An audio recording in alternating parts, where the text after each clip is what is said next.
Ready start. सभापति महोदय, एक व्यक्ति की आमदनी 3-4 आने और दूसरे की 10-20 हज़ार रुपये है।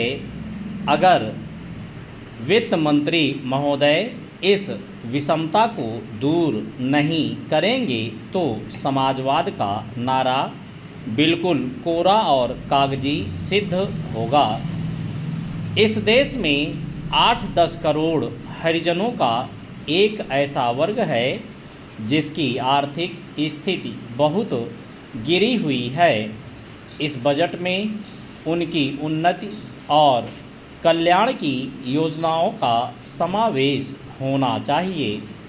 वित्त मंत्री ने 1500 करोड़ रुपए के जो कर लगाए हैं उनसे देश के आम आदमियों की हालत खराब हो गई है।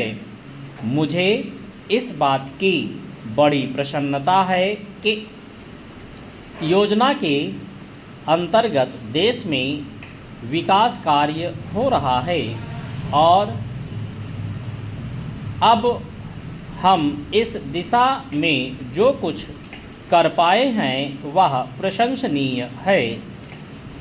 लेकिन मुझे दुख के साथ कहना पड़ रहा है कि जहां कृषि के क्षेत्र में उत्पादन बढ़ रहा है, उद्योग के क्षेत्र में उत्पादन बढ़ रहा है, देश की संपत्ति बढ़ रही है, हर आदमी की औसत आय भी बढ़ रही है, फिर भी हमारे यहाँ की पुरानी गरीबी बिल्कुल नहीं घटी है।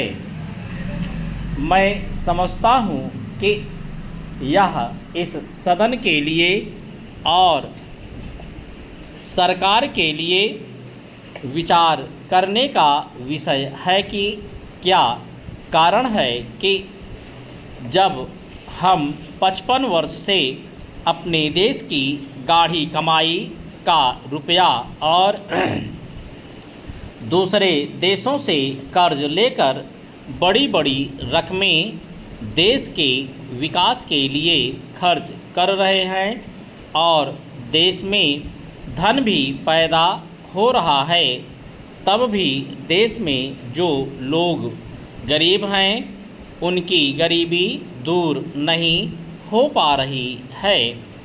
क्या यह आश्चर्य की बात नहीं है? मैं समझता हूँ कि इस पर विचार किया जाए।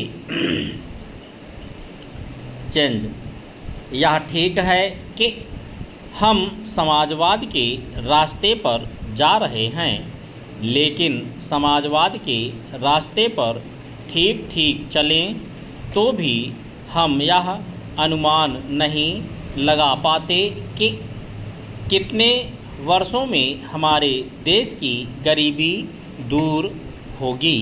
यह ठीक है कि हम योजना के तरीके पर काम कर रहे हैं, लेकिन इस बात को देखने की आवश्यकता अब पैदा हो गई है कि देश में जो धन पैदा होता है वह कहाँ जाता है।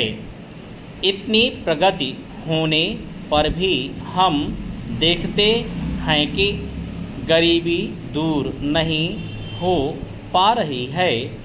गरीबों को खाने के लिए अन्न नहीं मिलता, पहनने के लिए कपड़ा नहीं मिलता। इसका क्या कारण है? यह गंभीरतापूर्वक सोचने की बात है। यह समस्या समाजवाद का प्रस्ताव पास करने से ही हल नहीं होगी। चेंज। सभापति महोदय, एक व्यक्ति की आमदनी 3-4 आने और दूसरे की 10-20 हज़ार रुपये है। अगर वित्त मंत्री महोदय इस विषमता को दूर नहीं करेंगे।